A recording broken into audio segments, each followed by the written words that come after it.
Right. Well, thank you everyone for joining us for this conversation. We're really excited to explore trauma and eating disorders, how they're connected in that important intersection. Odyssey Eating Disorder Network is really excited to partner with Robin's Hope to provide that education and raise awareness about that connection. So my name is Claire Coker. I'm the Regional Director of Clinical Partnerships for Odyssey Eating Disorder Network. In my role, I support clients and families finding the care that they need, specifically with eating disorder treatment. So just a little bit about our network of services before I pass it off to Melanie and Leanne. So our network of services is comprised of Astor Springs in Richmond, Virginia, Magnolia Creek outside of Birmingham, Alabama, Selah House in Anderson, Indiana, Shoreline in Southern California, and Toledo Center in Northern Ohio. Our team works to meet clients exactly where they are in their recovery. We offer comprehensive inpatient, residential, and partial hospitalization programs with transitional living. Across our centers, we accept all genders age 10 and up and offer multiple network, insurance, and private pay options. So now to move on and introduce our lovely presenters for today. First, we have Melanie Van, who's the Executive Director at Astor Springs in Richmond, Virginia. So Melanie leads our team, ensuring that every client who walks through our doors gets individualized care. She obtained her master's degree in counseling psychology from Regent University. Melanie started her career in eating disorders, becoming a skilled clinician in trauma-based therapy, dialectical behavioral therapy, and experiential therapies. Melanie is also a certified equine therapist, assisted therapist, and a certified life coach. Melanie's approach is clients and strengths focused to support her philosophy that full recovery and freedom from an eating disorder is possible. Her passion is to foster hope in individuals so they can live confident, empowered, authentic lives. And now to introduce Leanne Bamberg. So as the Director of Nutrition Services and a registered dietitian at Magnolia Creek, Leanne is responsible for the overall food and nutrition program. Upon admission, Leanne evaluates clients for nutritional deficiencies as well as any unhealthy food, exercise, or weight-related behaviors. Leanne provides nutrition therapy and education to promote recovery and restoration of health. She does this by utilizing intuitive eating and health at every size principles. Leanne uses a variety of therapeutic modalities, including exposure therapy, CBT, and DBT, and challenges food fears and negative thought patterns to help clients move towards recovery. Leanne graduated from the University of Mobile with a Bachelor's of Science in Human Performance and Exercise Science. She then continued her education at the University of Alabama and earned both a Bachelor's and Master's of Science in Food and Nutrition. As someone who has gone through recovery herself, Leanne desires to help others discover true food freedom and body acceptance. So with that being said, Melanie and Leanne, thank you for being here and presenting today, and I will pass it along to you. Thank you. We were right on cue there. Thank you, Claire. Perfect. Just a couple of housekeeping things.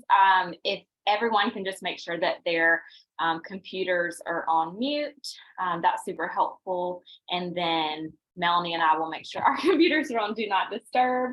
I think that will be most helpful, but I don't know if we'll have time for questions at the end. So if you want to, as the presentation is going, if you want to put questions in the chat box, and we happen to have a few minutes, we can kind of go through those and see if there are any questions that we can answer. But yeah, with that, Melanie, do you have anything that you want to share before we get started? I don't. I just closed my Teams, so hopefully they're not popping up the entire time. Just thank you, Claire and Jennifer, for bringing this together. Thank you, Leanne, for for working on this with me during a pretty busy time. But I feel like education is key. You hear that saying a lot. And I do really feel like if you educate yourself about trauma and kind of the concepts of eating disorders, you have a real fighting chance of finding recovery for yourself. So hopefully this really helps everyone that watches the video find freedom. Yeah. All right, Leanne, you ready?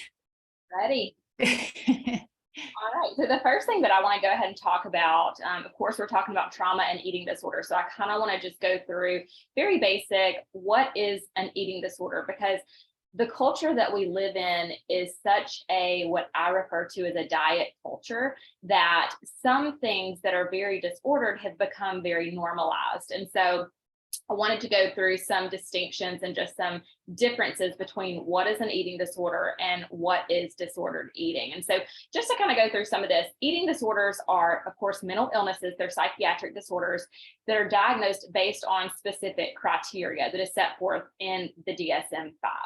At their core, eating disorders are disorders of eating behavior, feeding and eating behavior, and they develop as a way to deal with specific challenges in different areas, different seasons of life. Those can include self-esteem, negative perception of yourself, emotional dysregulation, fears of development, shame, trauma, different experiences, all of these different things. They also develop, and we'll talk a little bit more about this later, but when someone may feel a loss of control in a specific area of their life, sometimes that eating disorder can provide comfort or consistency as the control piece. They have very little to do with food or body image. And sometimes when I talk with my clients about this is a little bit mind-blowing for them, because they're like, what are you talking about? I hate my body. Of course this has to do with my body. I'm scared of that food. Of course this has to do with food. But there is an example in the book, The Body Keeps the Score, where the author talks about how the riding an elevator, or the fear of riding an elevator, has very little to do with the actual fear of elevators. The anxiety that comes with that might be situational, but it has very little to do with the actual elevator. And so eating disorders are very similar. They manifest as fear of foods, negative body image, but they actually have very little to do with that. They have the highest probability of death, along with substance use disorder, among all psychiatric disorders. And of course, they impose a significant burden on normal development, and that's physical as well as emotional development and cognition. But they also impose a burden on just normal development of identity, and just ability to function socially with those around you. And they result, of course, in a decreased quality of life, whether that results in isolation, keeping relationships at a distance, keeping people at a distance, negative self-perception, again, just a general decreased quality of life. And they do not discriminate. They can impact anyone, regardless of age, gender, race, ethnicity, etc. And if you will keep going, Melanie. Okay, so again, I just want to go through kind of the difference between eating disorder and disordered eating, because disordered eating can look very similar to an eating disorder. But the point of distinction is the degree to which the individual is actually engaging in the behaviors. And so disordered eating can involve behaviors that we see in eating disorders, whether that be calorie counting or restriction of certain foods or food groups. Again, the negative body image or negative body perception, excessive exercise, anxiety with eating certain foods or with going out to eat, et cetera, et cetera. We could continue to go on, right? But disordered eating, it can be seeking external food or body-related instruction instead of actually listening to internal signals. And I'll kind of go over the specific of diets and kind of what that looks like in a second. But diets in and of themselves tend to numb internal signals. And there's a specific quote by Haley Goodrich, and she is actually an eating disorder dietitian in the Seattle area. And I really like this quote. And she says, diets tend to numb your intuition by creating shame, isolation from life, and disconnection from the body's natural signals. And so I really like that because it's a good picture of what diets do. And the reason I'm speaking of diet so specifically is because that is something that predisposes people to an eating disorder, while in and of itself being a part of disordered eating. And many of the behaviors that I mentioned, as far as the calorie counting and the excessive exercise and things like that, they may sound very familiar because, again, these are things that have become so normalized in our culture. It has become very normal to go on a diet or to want to control your body or your shape. Almost everyone here, I'm sure, knows someone who is on a diet. And when we used to do our family workshop and I was educating families on eating disorders, I would always tell them, if you brought in 10 people off the street, I can guarantee you that at least 8 of them have some type of disordered behavior, because it has just become so common, and they may not identify it as disordered, but in fact it is. One of the most commonly socially accepted forms of disordered behaviors has kind of become this wellness or clean eating culture that is in fact quite disordered, because again, any external guide that's taking you away from internal signals, internal cravings, it's a diet, and it's a disordered behavior. So again, it's often praised in our culture, and that makes it especially difficult for people who need help to seek that help.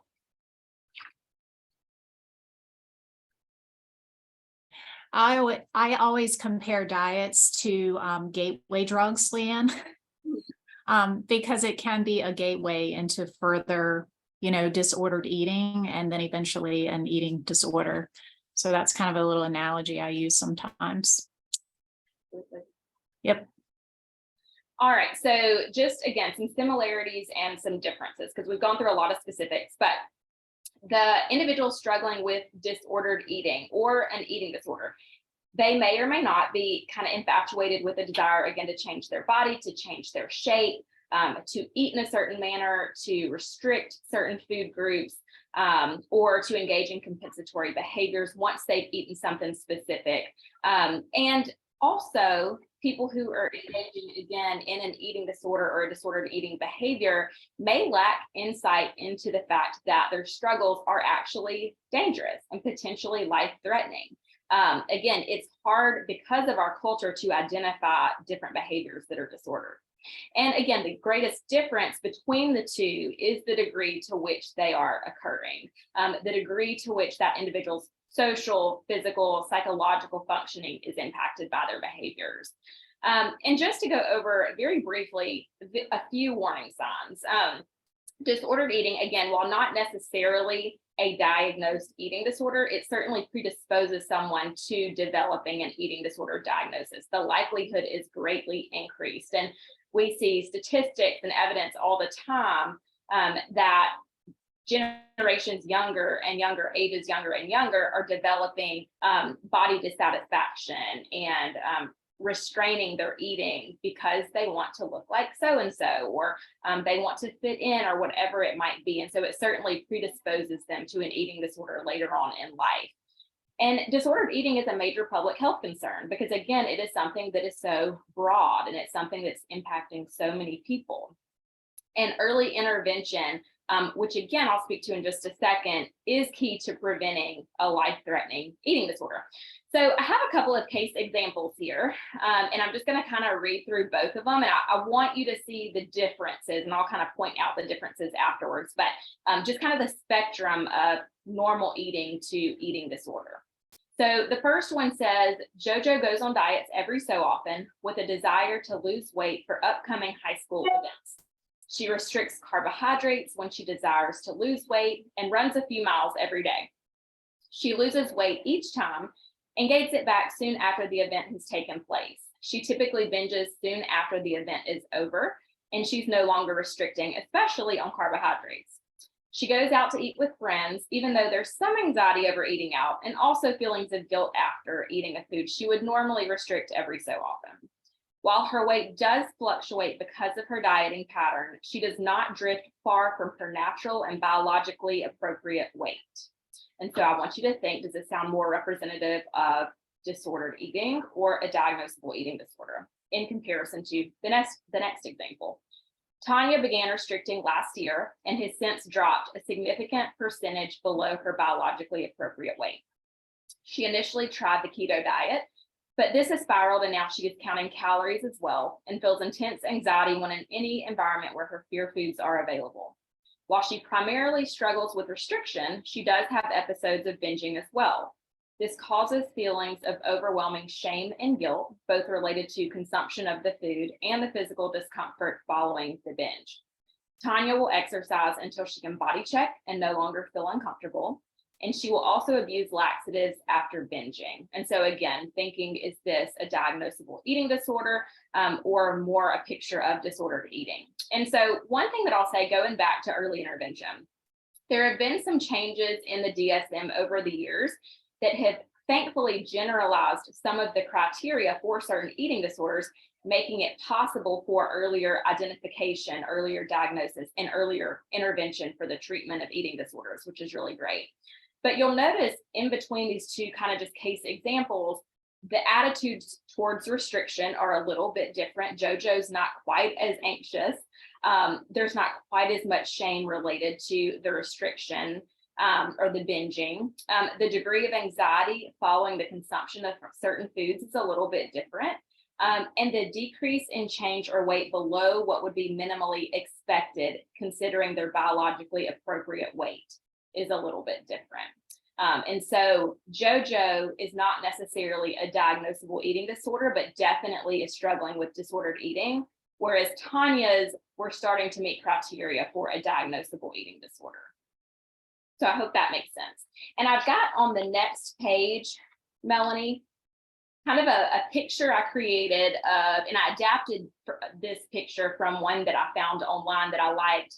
And it just kind of, again, shows that spectrum from an intuitive eater to an eating disorder. And so just a drastic difference between eating for joy, eating for pleasure, awareness of internal signals, to, the diagnosable meeting the criteria disorder. And in between these, you'll see from intuitive eating to disordered eating, where you're starting to it's a really slippery slope. You're kind of starting to lean towards that disordered eating when you might start those diets, or you're listening to external, maybe diet plans or whatever it might be.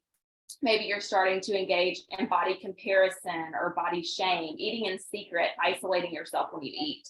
And then that crossover from disordered eating to diagnosable eating disorder is, again, I put orthorexia on here. It's not in the DSM yet, but it certainly is, I think, getting there. But it kind of speaks to that wellness culture or that clean eating culture. And so this just, I think, provides a really good picture of that spectrum as far as attitudes towards restriction and body image and those things.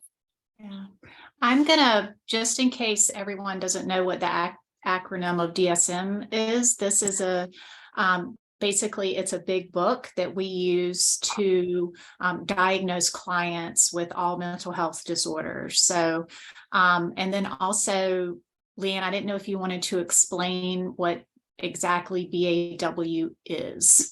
Yes, of Yes. course. So if you want to go back to the previous slide, BAW is, and I know I have it, the acronym here, let's see. Can you go back one more, Melanie?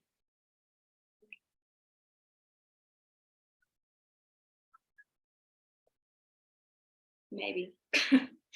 I'll go ahead and explain it, but BAW is biologically appropriate weight. And I'm going to mention set point in a few minutes, but essentially this is biologically where your body would naturally be if there were no disordered eating or eating disorder behaviors present. And so everybody has a natural range where their body would settle if there were no behaviors present. And I also just saw a question come in that I want to go ahead and speak to. What is orthorexia? So orthorexia is essentially an obsession with clean eating. Again, that wellness culture, the feeling to need to eliminate certain things because they're not clean, whether that be additives or certain ingredients. There's a lot of rules and myths that go with that.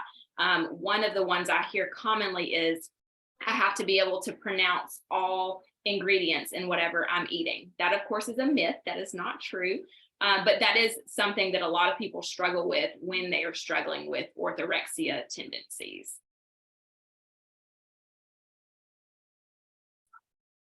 All right, so I have here just the list of the 8 different feeding and eating disorder diagnoses that are in the DSM.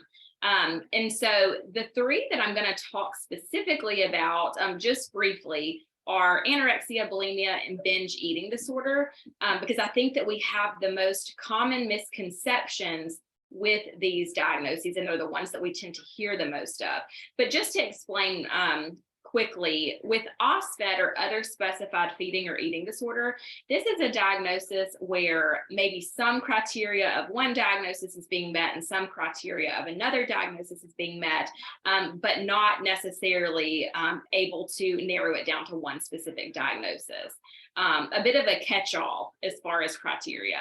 And then UFED, or unspecified feeding or eating disorder, is a diagnosis that's often given whenever more information is needed to make or to establish a more specific eating disorder diagnosis.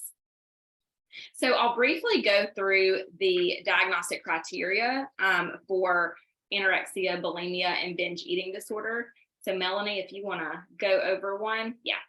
So with anorexia, this is restriction of energy intake relative to requirements, leading to a significantly low body weight. And so significantly low weight, again, that language is pretty general, but it's defined as a weight that is less than minimally expected for that age, for that specific person. And putting the language in that way, taking a number away from it, which is how it has been in previous editions of the DSM, has allowed for a broader patient population to be diagnosed and intervention to be provided earlier on. They may have the intense fear of gaining weight or becoming fat, or persistent behavior that interferes with weight gain, even though they are at that significantly low weight. And there's a disturbance in the way that they view their body or their shape. And the way that they're evaluating themselves is based on their body shape and their weight. And there's a lack of recognition, of distorted recognition of the seriousness of their low body weight. And there are 2 subtypes of anorexia, and those are restricting subtype and binge eating purging subtype. And to talk about bulimia. So often bulimia is where there are compensatory behaviors involved. So recurrent episodes of binge eating, and an episode of binge eating is characterized by what I've got listed here. So eating in a discrete period of time, an amount of food that's probably larger than what most individuals would eat in a similar period of time under similar circumstances. So maybe more than what would be considered quote unquote normal. A sense of lack of control over eating. So they might feel very out of control during that eating episode. And the presence of compensatory behaviors or compensating for eating a specific food is there in order to prevent weight gain or weight change. And so that might look like purging or laxative abuse, diet pill abuse, whatever that may be. And the binge eating and inappropriate compensating behaviors both occur on average at least once a week over the course of 3 months. And again, self-evaluation is based on body shape and weight. Okay. And then binge eating disorder, so very similar. You'll notice that the criteria is pretty similar to what I just went over, but compensating behaviors are not necessarily always present. And so to skip down to B here, the binge eating episodes are associated with 3 or more of these distinctions. So they might be eating more rapidly than normal. They might be eating until they're uncomfortably full, large amounts of food when they're not necessarily physically feeling hunger, eating alone, isolating because maybe they're embarrassed or they're feeling shame about how much they're eating, or feeling disgusted with themselves. Again, evaluating themselves based on that. And again, it is happening about once a week, at least for about 3 months. And there's a lot of distress when the binge eating is happening. Okay, so common misconceptions within different eating disorder diagnoses. So this is something that I like to talk to my clients a lot about. I enjoy talking about just kind of the myths and the misconceptions around eating disorders and body weight and set point and things like that. It's important to know that an individual cannot be accurately diagnosed based on their outward appearance. You can't look at someone and say, you're healthy or you're not healthy, or you should be diagnosed with this or that. Body size does not dictate health status. It never does, it never will. When we are at our natural body sizes, naturally people come in all sizes and shapes, and one is not superior over the other, even though our culture would say something very different, because again, we live in a culture that is largely very disordered. An individual cannot necessarily be diagnosed with an eating disorder based on what they are or are not eating. I think that's important to point out. And another one that I wanted to make sure to share is there should be a separation between the individual and the diagnosis. And so this person has bulimia, or this person has anorexia, versus they are anorexic or they are bulimic. It's good to have that separation, because the eating disorder does not make up the identity of the person. Even though the individual might seek a lot of safety and comfort in their eating disorder diagnosis, it's good to separate the two. Okay, so just to go through again, kind of the basics of what is trauma. Trauma is different things to different people. But just to establish more specifics around it, what is traumatic to any specific individual can be understood with the kind of the alliteration of 3 E's. So the event, what happened, what was their specific experience, how did they perceive the event that happened, and what were the effects, what were the psychological, physiological, and emotional repercussions of that event. There's a really close relationship between trauma, PTSD, and the development of an eating disorder, which we'll kind of get more in depth with later on. But individuals with an eating disorder, further complicated by trauma and by PTSD, need treatment for both using a trauma-informed approach. And these need to happen, the treatment needs to happen at the same time, while also understanding that an individual has to be adequately nourished in order to dive deeper into processing the trauma. And I've got this picture here that I made that you can see, but it kind of just walks through how the use of this disordered eating behavior can provide some quote unquote short-term relief or distraction from the traumatic event. And so you have the traumatic event, the emotional, psychological, or physiological distress that occurs secondary to that event. There are some vulnerabilities listed there that might have someone more likely or might predispose them to the use of the disordered eating behaviors. And then again, you have here the loss of security and the need for self-preservation or self-protection that also leads into maybe the use of the disordered eating behavior. And I will pass it to you, Melanie. Yeah, so one of my favorite psychologists, or really philanthropist he is now, is Dr. Gabor Mate.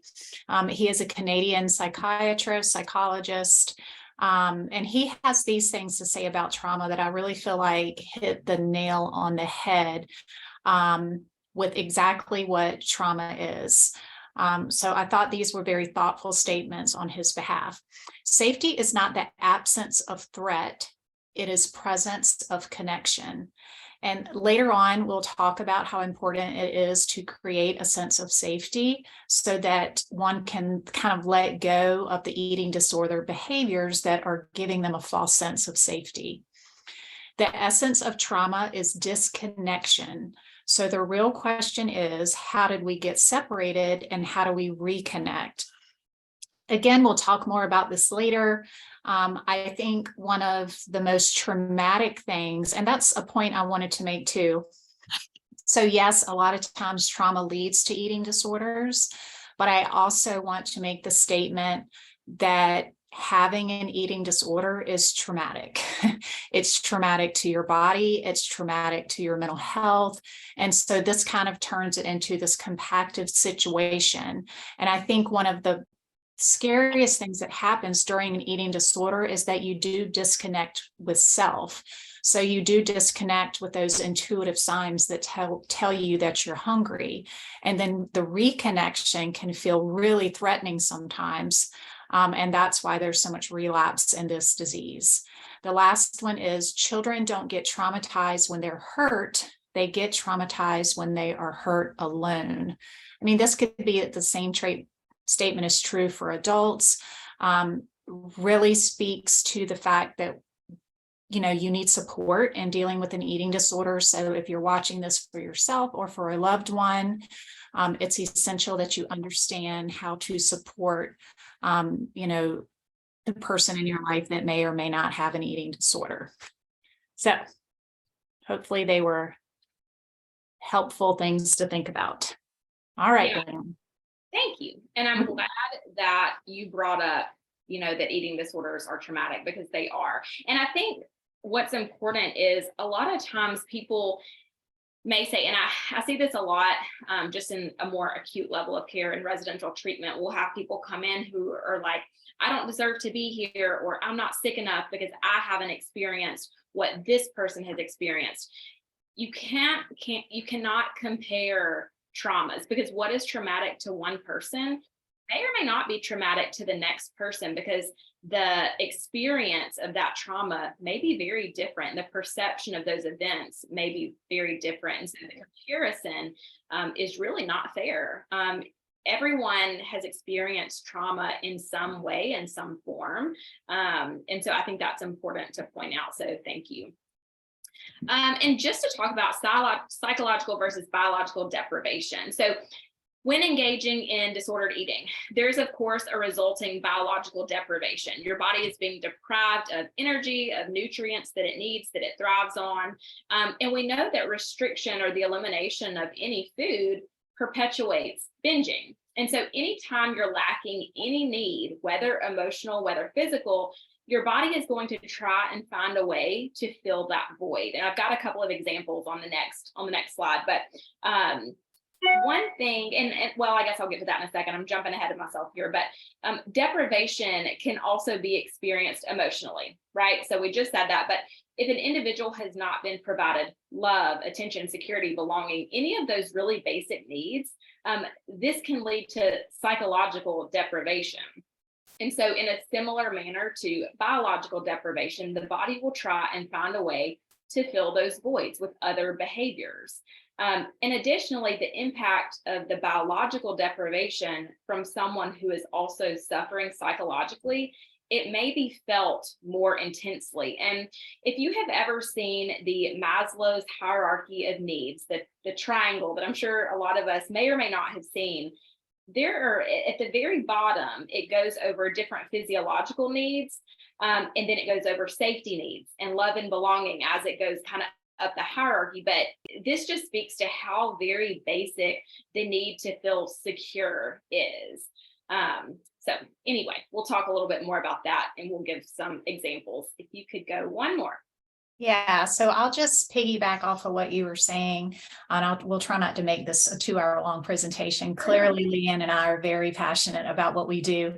But I think just to kind of make a point about that psychological deprivation, Leanne, I know I find that when I treat clients with eating disorders, they're often not just restricting food or binging food. They're also restricting joy, love, happiness, socialization, or they're binging on those same things. So maybe that can help people understand a little bit better about what psychological deprivation is. I always find that it's not just about restricting or binging food. It generally, bleeds into other parts of people's lives, for sure. Yeah. And so that actually allows us to go into my examples really well. So when trauma and disordered eating kind of coincide, and just to kind of give examples of the biological and the psychological deprivation in different ways. So if an individual grew up in a household where dad was never around and mom wasn't emotionally available, this individual might learn to use food as his or her coping strategy, or as a physical substitute for the emotional comfort that was absent. So fast forward several years, and if this individual goes on a diet, the biological deprivation of food, of that restriction, will likely evoke those same feelings of deprivation and of abandonment from childhood. So the comfort substitute, which had become the food, was now taken away. And so they were feeling that biological deprivation a little bit more intensely. And similarly, if an individual has experienced neglect growing up, and because of this experienced any level of food insecurity or just a general lack of availability of food, eating patterns may swing between feasts and famine. And with this level of deprivation, the individual may feel the need to finish any food that is provided when it's available, because they may not know when the next meal is going to be. And so again, it provides a level of comfort when there's deprivation involved. Yeah, I'm sitting here thinking about a couple of situations, Leanne, where clients will actually restrict food because it's less painful to restrict themselves than to experience that emotional restriction from a loved one. And so it's easier to hurt themselves and less painful to hurt themselves than it is to experience the hurt from someone else. So, kind of that psychological way that things work out.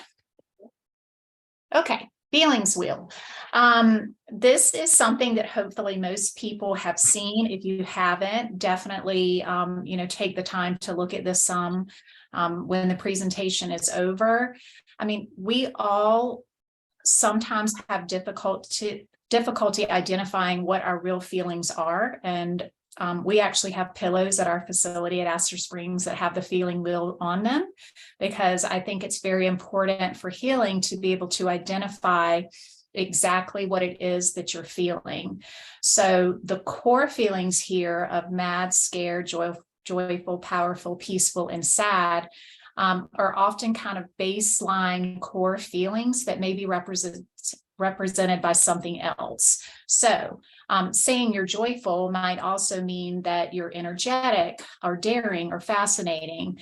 Feeling mad may be more about feeling furious or skeptical or jealous. So it's really understanding exactly what your feelings are around a situation or in reaction to something else is really important to helping you understand how to find your way out of those feelings. Something that happens a lot with eating disorders is the term alexithymia. So either clients don't know how to connect to their feelings at all, or they have trouble identifying what their feelings are outside of these core, these 6 core feelings, or emotional regulation is just really difficult. So whenever they feel anything, they always feel sad, or whenever they feel powerful, they always feel something else. So I think it's just very important that you have verbiage to be able to describe what it is that you're feeling, and that can help create a story to understanding what your own emotions are. And we'll move on to the next slide. Yeah, and just to kind of go along with that, again, when trauma and disordered eating kind of coincide there, it kind of becomes this perfect storm. And I wanted to put a picture of the binge restrict cycle on here, because previously I talked about how restriction really perpetuates other behaviors. Your body has a biological need for certain things, and it is going to try to fill that void, whether, like Melanie mentioned, with food or other things. And so other potential behaviors, destructive behaviors. But I think this creates a really good picture of a lot of times what the binge restrict cycle in terms of food looks like. Someone may restrict, they may go on a diet. It may feel like a very innocent attempt to lose a few pounds, like the example I gave earlier when JoJo went on a few diets to lose weight for some events. But because of the biological needs that your body has, you will start to experience cravings for the thing that you are eliminating, the thing that you have restricted. So you might be constantly thinking about it. You just have this really big drive to have that specific thing. A lot of times people will say, oh, I'm going to start a diet on Monday, and on Sunday night, they will binge on whatever the thing is that they plan to cut out. And I think that speaks to the drive that we have for the things that a lot of times people eliminate when they go on a diet. And so typically that results in binging, which a lot of time leads to shame or to guilt, anxiety, whatever it may be. And this cycle tends to continue if there's no intervention. But the combination of the biological changes that we talked about earlier, secondary to restriction, secondary to physiological distress that's experienced when someone has, their body maybe has adapted because of trauma that they've experienced. The combination of that and just psychological reactions that they might have and cognitive distortions that they may have create that perfect storm of this cycle. And again, this is just kind of those compensatory behaviors that start to happen, and the disordered pattern tends to continue unless there's an intervention. Yeah, I think one of the nicest things I like about educating people about eating disorders, that when you really break it down, it really makes sense. It really makes sense why people end up with eating disorders or disordered eating, because if you're trying to restrict, say, carbohydrates, then it makes sense that your body, that your mind is going to start reminding you, hey, let's eat carbohydrates, because your body needs carbohydrates for fuel. And so then your brain, literally, your body is taking over your brain, and then you become hostage to your own body and brain because you're repeatedly thinking about these things. So I think a lot of times people forget or don't quite understand just how biological eating disorders are. And it would totally make sense that if you're trying to cut something out, then your body is literally going to tell you, hey, eat carbs, eat carbs, eat carbs, eat carbs. And then somehow you just become captive to your own brain and things get really out of control. So it really makes sense to me when you break down the behaviors. I don't know about you, Leanne, but yeah. And yes. what comes to mind, because you mentioned carbs, and that's usually the example that I give to my clients when we're doing a group on this. And one of the things that I usually bring up when we're going through honoring your hunger, that specific principle of intuitive eating, it's the second principle. And something I usually bring up is neuropeptide Y, which is a hormone in your body that becomes dysregulated when you're not listening to internal signals. And it's kind of what drives you to eat carbohydrates. And so actually, if you restrict those, it is intensified. And so your body, it's just an example of your body trying to take care of you. It has these different things in place that drive you to have the things that maybe you're restricting. And that's the example for carbohydrates, but it's really true of restricting any food group. And so it's pretty cool. But again, I want to talk about set point. So earlier I spoke of this in the term of biologically appropriate weight. Set point is the same thing, different verbiage, but same thing. So set point is just a weight regulation mechanism that naturally keeps you where you should be. Everybody has a specific set point, and it is not the same from person to person. It is based on a lot of different factors. But it's governed by a section of your brain called your hypothalamus, and it sends signals to manipulate your eating and activity habits to ultimately maintain metabolic efficiency. So helping to keep you where you naturally should be. And everybody has this weight that they would naturally maintain if behaviors were not present. And so it's the weight that's most comfortable for your body. And the analogy that I usually give with my clients is the temperature that is most comfortable on the thermostat. And if you start to mess with that thermostat, turning it up and turning it down, it's going to start to malfunction and not work quite as well, quite as efficiently. Your body is the same way. If you diet and you're yo-yo dieting and weight is cycling, it's going to start to work against you. So just an analogy there. But trauma is one of those things that can actually override the weight set point theory. It can lead to an increase in the reward response that someone gets from food. It's called a hedonic response. They might be dwelling on it. They might be obsessing about it. It really essentially becomes a coping mechanism. But there was a study done, it's called the Adverse Childhood Events Study. And it is one of those studies that recognize the pattern of similar childhood experiences in youth with different medical and behavioral, mental health, self-harm challenges, things like that. And there were a couple of quotes by participants in that study that I like to point out to my clients, because a lot of times they don't recognize that trauma might have been something or one of the factors that predisposed them to developing an eating disorder. And so I like to be able to make that connection for them. But one of the quotes that was used by a participant is, "Overweight is overlooked."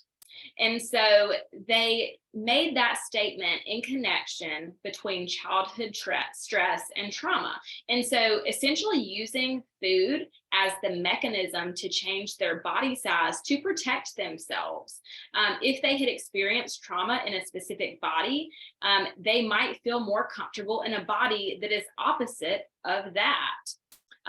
Similarly, restrictive eating in response to trauma, linking a specific body type with trauma, maybe a more womanly or curvy body with, having experienced trauma, they may revert to restriction to maintain an almost childlike body structure, or also similarly, the desire to be invisible or to not be looked at. But again, a lot of times these behaviors are not recognized. A lot of times they're subconscious coping mechanisms. So I like to be able to point out the connection between the self-perception on weight and body and the trauma and the eating disorder. Yeah.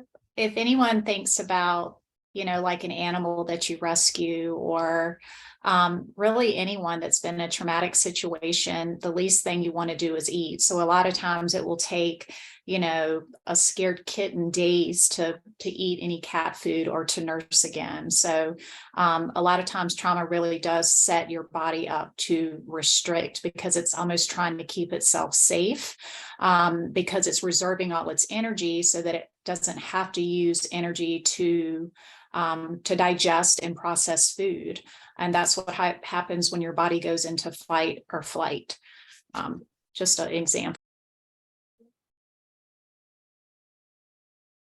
So I have this picture, again, of kind of when trauma and disordered eating start to coincide, because there are things that are very similar, but there are also a few very specific common denominators between the two.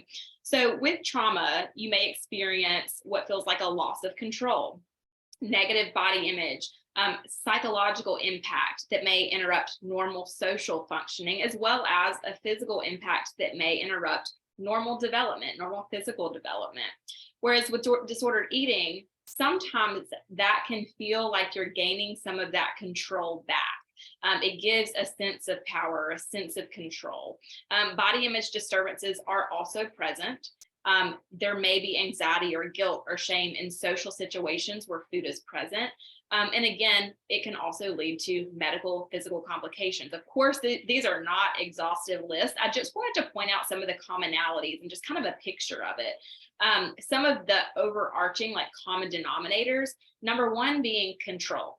That is very much a common denominator.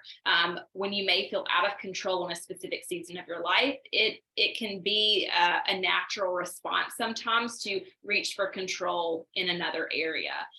There tends to be a disconnect from the body in both trauma and disordered eating or eating disorders, as well as co-occurring anxiety, depression, and the social and physical impact.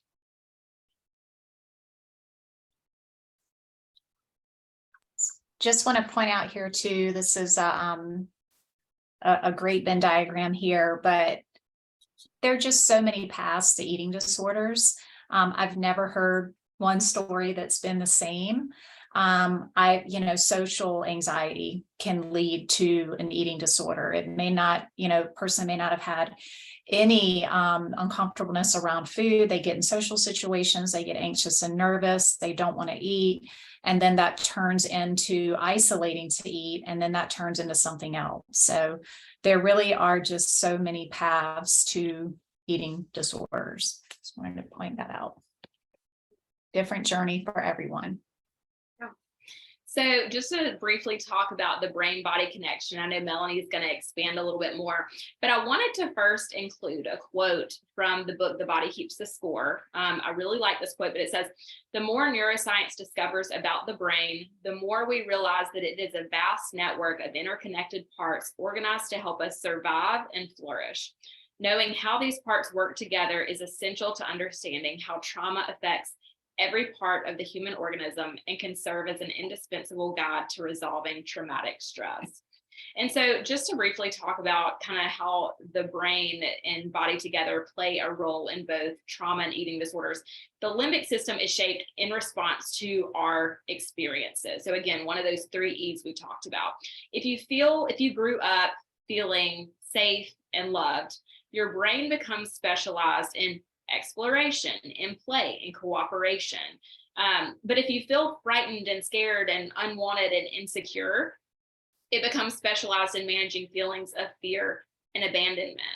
Being able to feel safe with other people is, again, one of those basic needs. It's one of the most important aspects of mental health. Safe connections are fundamental and really the foundation to meaningful and satisfying lives, which makes sense as to why eating disorders, when we think of eating disorders, one of the things that I think about first is isolation, disconnection, dysregulation.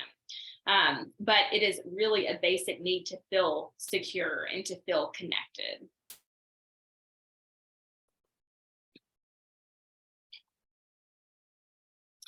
And so after trauma, the world tends to be experienced with kind of a different nervous system that has an altered perception of risk and of safety. So the autonomic nervous system regulates 3 fundamental physiological states. And I know that most people are probably familiar with these, so we're just going to kind of run through them. But the level of safety determines which of these is activated at a particular time or in a particular situation. So if feeling threatened, our first go-to tends to be social engagement. So this might be calling for help, calling for support, calling for comfort from the people around us. If they don't respond and no one is able to support us or to comfort us when we're in immediate danger, the brain reverts to what we commonly know as fight or flight. We fight or we run to a safe place. The sympathetic nervous system is responsible for this specific experience. And so through prolonged exposure to trauma, it's possible to become stuck in that fight or flight mode. And so you might become highly sensitive to external stimuli. And so if you kind of get stuck in that mode and you are maybe really sensitive to loud noises or things like that, and someone slams the door, you might jump, your body might react. This is one of those subconscious things because maybe you're essentially stuck in that fight or flight mode. And if the above 2 fail, the body tries to preserve itself by expending as little amount of energy as possible, and it gets stuck in this freeze, or it reverts to this freeze or collapse phase. And so the dorsal branch of the vagus nerve, which we'll talk more about in just a second, is responsible for this state. But essentially the purpose of this is to numb the body from that external stimuli. And so it essentially is creating this level of quote unquote safety by numbing. Okay. And so the vagus nerve is one of those things that I really like to talk about just in terms of digestion and mood and regulation and brain gut function, because it literally is connecting in your body from the brain to the gut. And so it carries information from the brain and the body's different internal organ systems, and it controls the body's response to different stimuli. But in this way, it's responsible for what you'll often hear called the mind-body connection. The parasympathetic nervous system is the calming part of our nervous system, and there are different ways to specifically activate that, different mindfulness techniques, and I know that we'll talk about those towards the end of the presentation. But the vagus nerve essentially works to balance both the sympathetic and the parasympathetic nervous system. And serotonin is also one of those things I like to talk about, especially when I'm talking about the vagus nerve and just the brain-body connection. It functions as a neurotransmitter, meaning it carries nerve messages between cells, but also it functions as a hormone in the gut. It plays a lot of roles in sleeping, eating, and digestion. But we know that the majority of serotonin is actually produced in the gut. And the gut is lined with millions of nerve cells or neurons, which is one of the reasons that serotonin has such an impact on digestion and mood. And too much or too little of this hormone can actually cause issues in regards to mental health and well-being. And serotonin is actually more sensitive to diet, what you're taking in or what you're not taking in, than any other neurotransmitter. And so it also functions as a mood stabilizer. And so again, just reinforcing its impact on both digestive functions and also mood regulation. One of the things that I always kind of leave my clients with in group that I really want them to think about is if up to 95% of serotonin is created in your gut, and it also plays a role in stabilizing your mood, but your gut has potentially been compromised by disordered eating or eating disorder behaviors, how might that then impact your overall mood? I think it's a really interesting connection and a really good question to think about. Hey, I apologize. My Teams keeps popping up. I thought I had turned that off. Hopefully it doesn't get too out of control. If it does, I'll stop sharing the screen and go take care of it. I thought it would be important to think about some theoretical concepts so that you can have a better understanding of how to dissect the relationship really between trauma and eating disorder. So some of those things are psychological symbolism. I'll talk about each of these on a separate slide. Proximity to emotional pain, the power of subconscious trauma, dissociation, which is a huge piece of eating disorder, express and release, which really has to do with learning how to identify and release emotions instead of holding on to them, dual representation, conditioning, which is back to Maslow's triangle, that Leanne was talking about earlier, phobia of memory, polyvagal theory, and brain plasticity. So I'm going to talk about these just a little bit. Again, I feel like education is vital here. Let me see if I can't get rid of that. So let's see. Whoops, I'm going to go back. All right. Psychological, oops, let me close this. I'm just trying to get rid of this. Does anyone know how to get rid of that so I can read it? Anyway, psychological symbolism is basically when you use symbols and experiences to get rid of something unwanted, like an emotion, memory, symptom. Binging can be a way of filling an emotional void. Restricting can be a way of just the opposite. Proximity of emotional pain, one must face and draw near to pain and trauma to resolve it. Repression really is the enemy to healing trauma. So I think a lot of times when people, quote, feel themselves getting close to their own emotional pain, that may be when they start to restrict, or it may be when they start to binge, because getting close to the emotional pain that one may be having becomes something that is triggering. It can cause lots of physical symptoms that are uncomfortable. It's emotionally uncomfortable.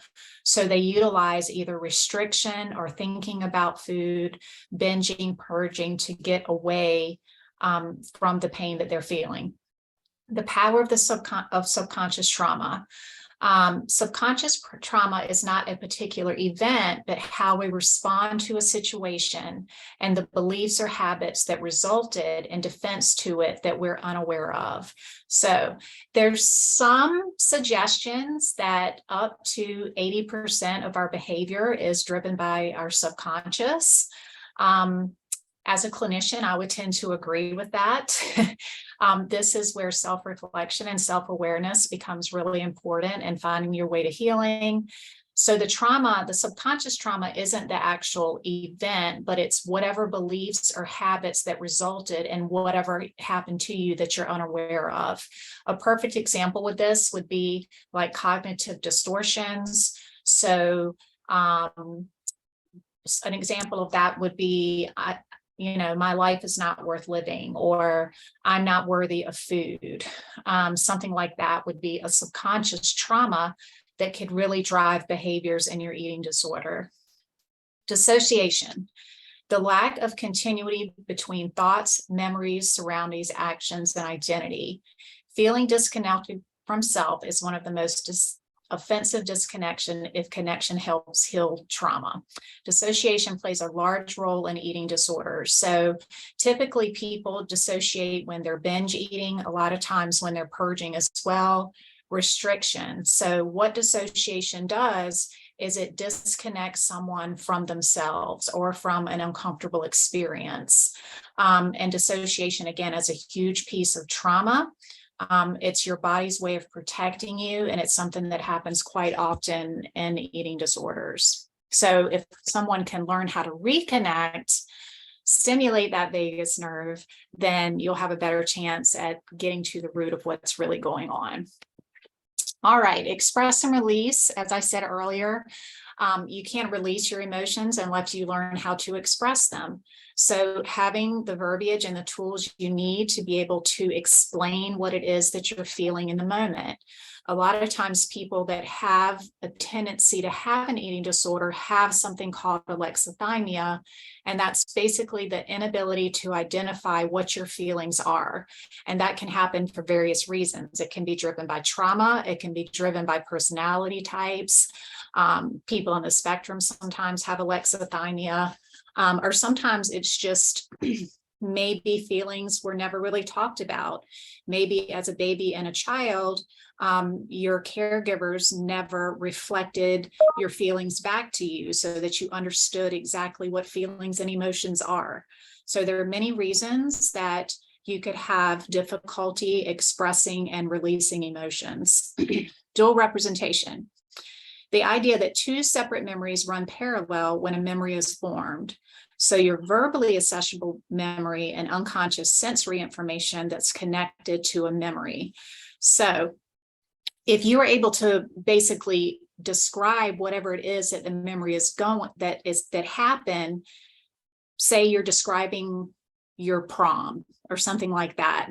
There's also lots of unconscious sensory information that's also connected to this memory, which is really important to understand because your body's always feeding you more sensory information.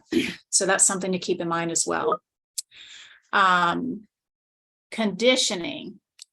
Okay, when neural stimuli becomes associated with aversive memories, which later trigger unpleasant sensory and emotional responses. So you associate all fear, anxiety, distress with a traumatic memory. So basically, anytime if you had an anxiety attack on a bridge at some point, every time you see a bridge, this triggers an anxiety attack. So this would be conditioning of your feelings and emotions. Phobia of memory. Fear of traumatic memory drives maladaptive behavior. So this strengthens the connection between fearful brain and emotional brain. So if you become phobic of even experiencing your feelings, then you're going to do whatever you can to try to not experience that memory. And this is a lot of times where a maladaptive behavior will start, i.e., eating disorder behavior. So in my mind, when I talk to clients about an eating disorder, we have diagnoses and the DSM for eating disorders, But in my mind, eating disorders are a coping skill. It's a coping mechanism to deal with something else that's going on in your life. So even though we have these diagnoses, back to kind of what Leanne was saying, you know, someone has bulimia, not she is or he is bulimic, is really the better way to look at it, because these are just unhealthy coping skills that people are using to deal with pain and anxiety, basically. Okay, polyvagal theory. The evolution of the mammalian ANS provides neurological constructs of adaptive behavioral strategies. This involves the vagus nerve and its contribution to emotional regulation, social connection, and the fear response, reconnection of mind, body, self. So the goal of polyvagal theory is that reconnection of mind, body, and self. There is a huge psychological aspect to the healing of trauma that can often lead to eating disorders. So understanding that to heal eating disorder and or trauma, or the connection of the two, a reconnection of mind, body, self, spirit, whatever you call it, is really necessary, because that's when, you know, you can come together and become whole and understand what it is to fight all those things that are working together to work against you. Brain plasticity. Hopefully everyone knows what this is. This is the ability for your brain. Whoops. Oh my goodness. So sorry. Hands got slippery there. That your brain can go through to reorganize thoughts. So you really can rewire your brain to function in a way that differs from former maladaptive thinking patterns. So this is kind of the basis of CBT and DBT therapy. We'll talk about those things later.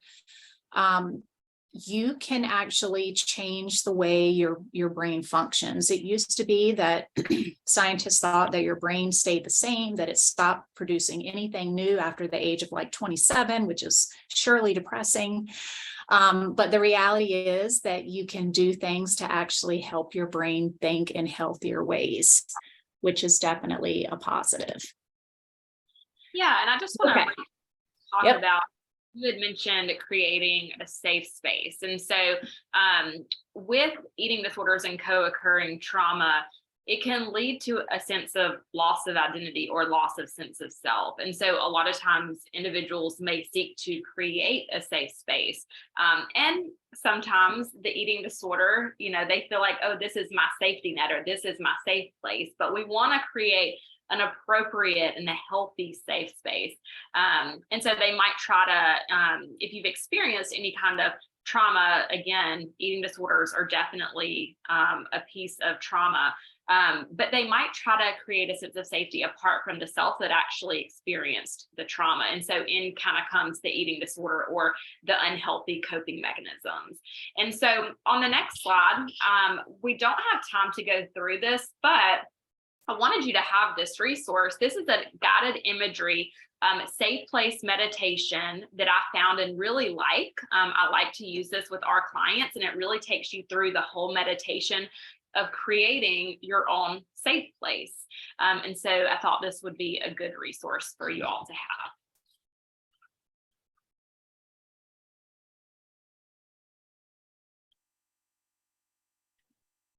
All right, weeding through trauma to decrease the need for eating behaviors.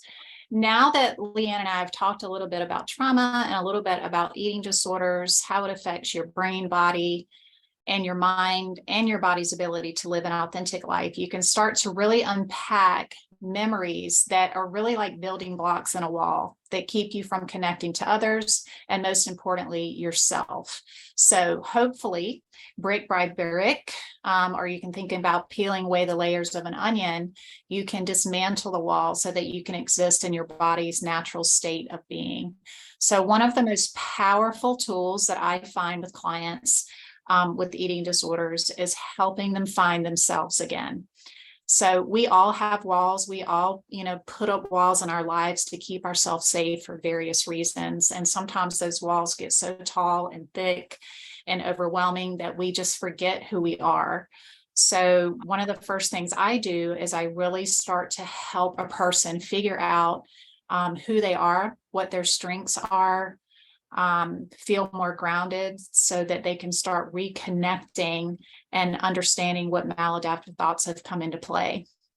So relationship and connection will start to replace food's place in your coping toolbox to manage stressful events and emotions. So relationship and connection to me, to self, and to others are some of our most powerful tools. And so if you don't have a good support system or lack thereof, then hopefully start creating one of those. But it's hard to, create a support system when your body's so traumatized, you have problems connecting to other people. So you see how this snowballs. Shame and guilt can be replaced with acknowledgement and appreciation of your emotions. So starting to understand and starting to accept and not be afraid of your feelings and emotions. And then your triggers can be explored and the process instead of holding one hostage to your past. So I think a lot of times people can get stuck in triggers and stuck in trauma. And with just a little bit of help and a little bit of education, I think people will have a better chance at really getting past whatever these maladaptive behaviors are, and individuals can start nourishing their bodies again. So that's something else too I wanted to kind of make a point of, is that, as a clinician, I've treated all sorts of different disorders. I've basically done everything from substance abuse to crisis counseling to chronic mental health. I've worked in group homes with schizophrenic males, just done a lot of things in my career. And I really do find that eating disorders are some of the most difficult disorders to treat. One of the main reasons is because of the malnourishment. So a person that has depression and anxiety, even though their appetite may be affected by depression and anxiety, they're not completely malnourished. That 95% of their serotonin may still be somewhat vital.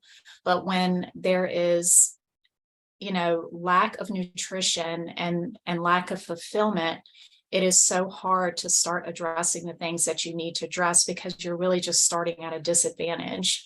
So even more reason to stay educated about what trauma is.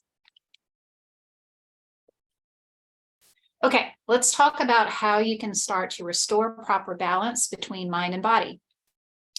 Learn how to become calm. Well, if that was easy, we would all do it, right?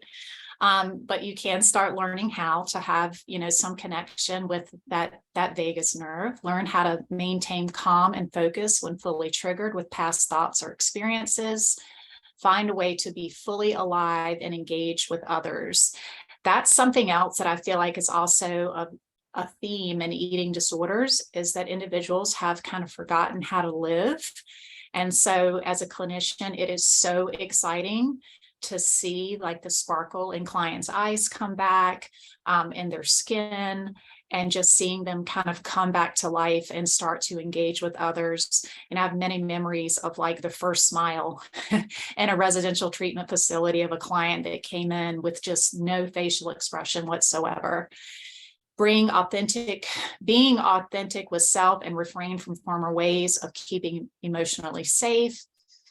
Decrease activation in the areas in the brain related to fear and increasing activation in the areas that are rational thinking processes.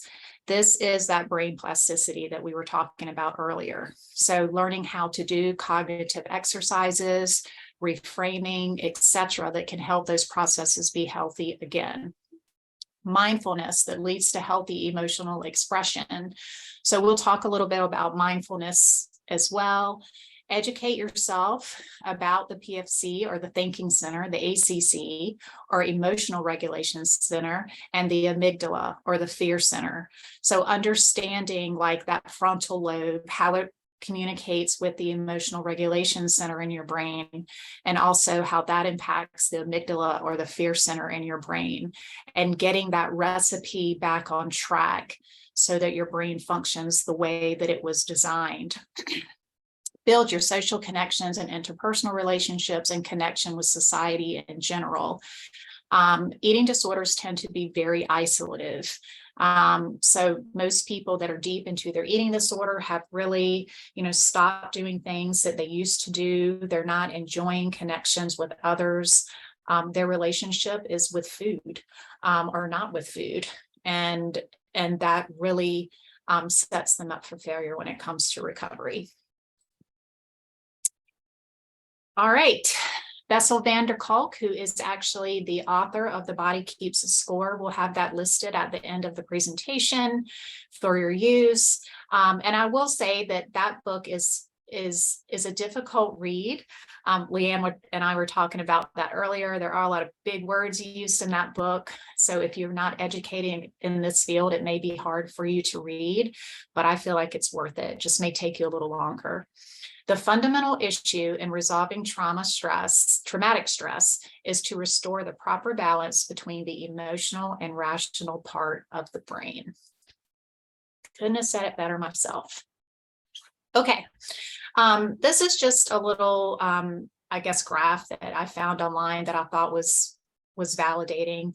So stages the trauma healing. There needs to be acknowledgement. So identify that you've experienced a trauma. It had an impact. I, have had many a client go through their lifeline with me, which is generally how I start a session with a client.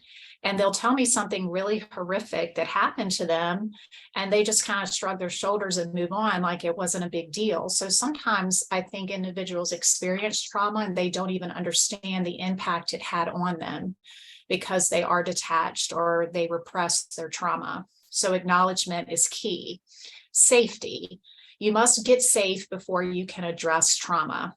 I can't say this enough. It is not a good idea to try to address trauma when you don't have a safe environment to be in. So if you know that you need to start healing your trauma, the first thing to do would be to find a safe environment to do so. Processing. Process the impact of the trauma, symptoms, and relationships. Clearly, this goes back to being able to identify your feelings, making sure that you can connect to them in order to release. Integrate. Use new understanding of experiences to better understand your life. Remember, trauma recovery is not linear, and it's totally normal to go through a cycle of progression and regressions. I cannot reiterate this enough. Trauma is not linear. It is definitely not a straight line. You can make lots of steps forward and then find yourself right back where you started. But just making sure that you are trying and that you are committed, and maybe some days you don't even feel like it. There's a quote that I didn't put in here that I really like that I found lately, and it was something like, sometimes when you hit an emotional wall, or sometimes when you hit a wall, it just means you need to stop and rest. So it means you need to stop and just lean on the wall. So oftentimes I do think people hit a wall in their healing and their recovery and their attempts to be healthier and have more emotional wellness. And sometimes it's just because your body's had enough. Your mind, body, self needs time to just regroup. And there's nothing wrong with just taking a break and leaning on the wall sometime. Okay. On to the next slide, how to use this knowledge about ED and trauma to start a healing journey. The good news is that trauma is a physiological response that can be healed. Gabor Mate has another quote, something along the lines of, the good news is, trauma is not what happened to you, but what happened inside of you. And the great part is you can heal what happened inside of you. By restoring wisdom to your body, you can start to create new pathways that will lead you back to your natural state of being. Your loss of security definitely can be restored. You can't change what created the trauma response, but you can change how your body responds to triggers. You can learn how to disengage from the ED trauma snowball and restore your body's natural eating patterns. Leanne's talked some about that. Nourishing helps your body create your strongest mood stabilizer, serotonin. Reiteration there, serotonin is so important. When your body can respond to the environment in a healthy pattern, you can start to restore connections. to society, to self, to relationships. You can educate yourself about your mind and body, which will give you the tools to heal. Again, part of why we're doing the slideshows so that everyone can understand and learn more about how their body responded to trauma and why these behaviors may have started. Approaches to healing. I'm going to try to get through these relatively quickly. I'm looking, it's already 3:20.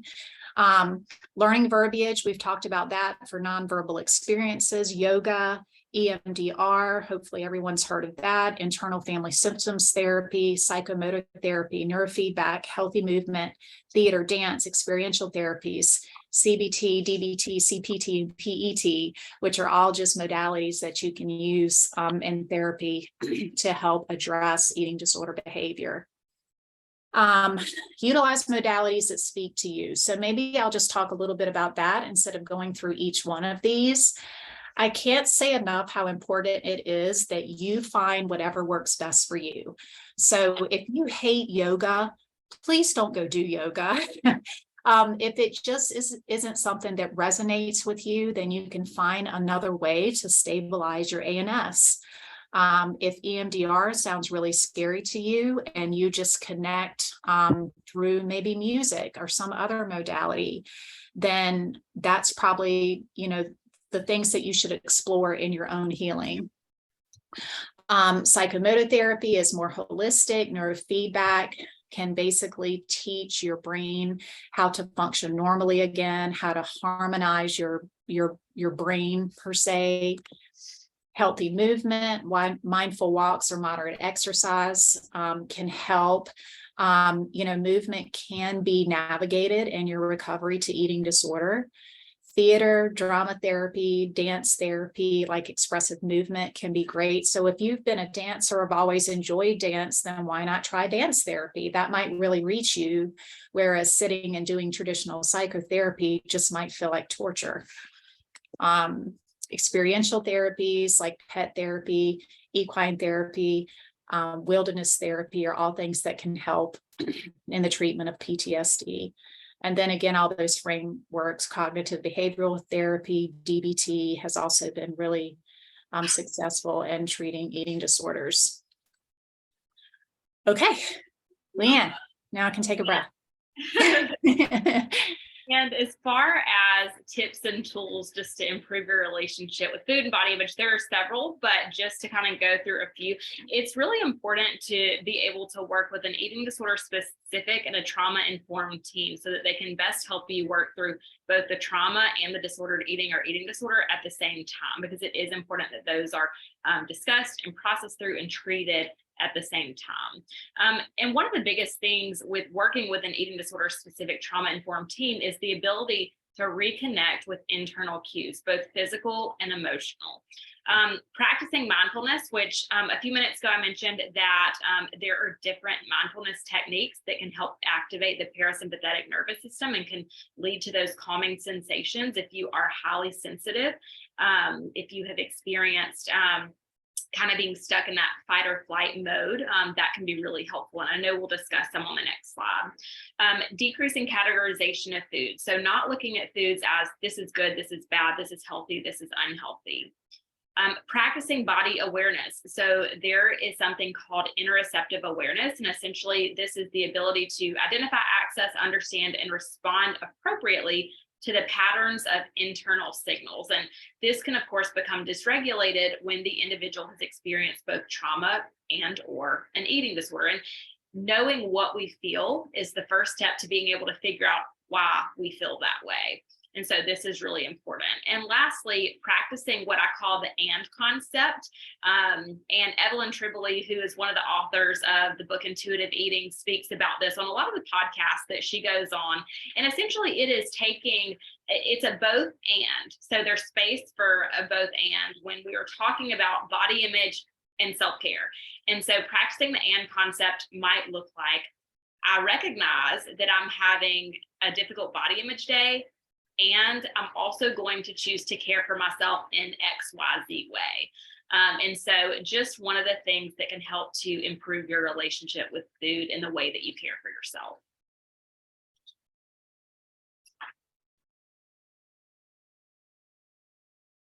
think you're on mute, Melanie.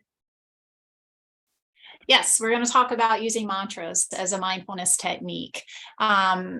It's a way that you can help, build your brain power when you're trying to get those cognitive dissonance things out of your head. So those cognitive distortions that oftentimes are used as rumination, really, to keep yourself from feeling what really is happening inside your body. So an example of a mantra would be, I am worthy, I deserve freedom and peace. So if you have difficulty sitting down at the table to eat, then you could just say, I am worthy, I deserve freedom and peace. You can say this out loud. You can write this on a piece of paper and put it on your mirror. You can make a commitment to yourself to say this 10 times a day. That will actually start rewiring your brain and disproving some of that negative mind talk that goes through in your head. Food is not the enemy, and my body is worth nourishing. My weight does not define my worth. I do not have to recover alone. I'm more powerful than my eating disorder. I am deserving of compassion and kindness. My body is healthy, and healthy is beautiful. So it would be really important for you to create your own mantra, because you want your mantra to be something that would be really beneficial to you, or is centered around the things that your negative self-talk, because everyone has different negative self-talk. This is just, again, it's important that you find ways that speak to you in your own healing. There have been times in doing traditional psychotherapy while I'm sitting here thinking, this isn't helping this client. And so I'll pull out some art supplies and we'll do something else, and that will really speak to someone. So just another tool that you can have. Some people are very much visual learners. And so these images would really speak to someone that was really having difficulty connecting in general psychotherapy. All right. So suggested readings and resources, Life Without Ed. The Body Keeps a Score, which we talked about quite a bit. Goodbye Ed, Hello Me, which is also by Jennifer Schaefer, who wrote Life Without Ed. 8 Keys to Recovery from an Eating Disorder, Effective Strategies from Therapeutic Practice. This book has been used in lots of treatment centers. I feel like there's a lot of good information in this book. Crave, Why You Binge Eat and How to Stop. A couple of organizations that are centered around eating disorders are NADA and IDEPT. Please make sure you check those out. There's an eating disorder hotline that you can call, and you can also text home to 741-741, and that will immediately connect you with someone that you can text with if you're struggling with an eating disorder. Okay, there we go. Claire, do you want to take charge on this one? Yeah, thank you so much, Melanie and Leanne, for your wealth of wisdom. I know we only scratched the surface of the complexity of eating disorders and the nuance and beauty of that mind-body connection. But I think this was a great overview, and I hope everyone enjoyed it and learned some new information. Just as we wrap up, you'll see our names on there. My email is on there. Feel free to reach out if you have any questions about our programs, about eating disorder resources, connections. Even if we're not a good fit, we want to be a resource for you if you know someone in need of eating disorder care. And then last but not least, I'll highlight that we are a One Call Many Solutions framework. So while Leanne and Melanie both work and serve at different treatment centers, this one admissions team really connects us all. And so we like to keep that connection close and work together. So just worth noting. But thank you all. I see Leanne put her email on the chat. I did. Claire, if there's any questions, because I saw a couple come through that I know we don't have time to speak to, but if there are any questions that are, that I can answer, that Melanie can answer, please feel free to email us and we'll be happy to do that. Wonderful. Thank you so much. I'm going to go ahead and end the recording now, and that will be